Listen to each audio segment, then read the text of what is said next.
Трябва да спреш да обвиняваш другите и да видиш какво може да се направи сега. Болката ще продължава до тогава, докато не решиш проблема. Затова не си губи ценното време да търсиш кой е виновникът. Има една такава поговорка. Не е важно кой е изстрелял стрелата, а как да я махнем.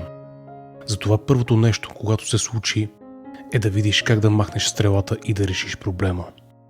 Не търси сега кой е виновен и кой не е, защото това ти губи времето и ти отнема възможностите, които можеш да направиш, а понякога времето е ценно и кога ще се реагира. Има една сентенция. Този, който обвинява другите, има още дълъг път да измине. Този, който обвинява себе си, е наполовина изминал пътя. А този, който не обвинява никой, той вече е пристигнал и е тук. А когато си тук, имаш всички възможности да решиш ситуацията в твоя полза. Спри да обвиняваш хората, спри да обвиняваш себе си и виж какво може да се направи. Не влошавай ситуацията в момента, като търсиш вина в някой. Дали ще бъде в друг, дали ще бъде в теб, дали ще бъде виновна ситуацията. Сега не е важно кой е виновен. Сега е важно да минеш напред. Защото, когато ние се фокусираме в вината, ние хабим своята енергия и насочваме мисълта си към миналото, към минали събития. А както съм ти казвал и друг път, ние живеем сега.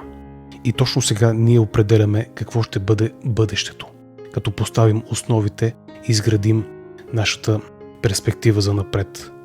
Затова не се фокусирай в миналото, не се фокусирай в вината, а се фокусирай в решенията сега, в този момент и продължи пътя напред. Когато си тук и сега, ти имаш всички възможности да решиш ситуацията по най-добрия начин. Сега е момента за действие, а не за анализ и статистика. Вината е нещо, което е част от историята, част от миналото и на което трябва да обърнеш внимание на по-късен етап, но не сега. Сега трябва да решиш ситуацията и от теб зависи как ще стане по най-добрия начин. Трябва да не забравяш, че всички правим грешки.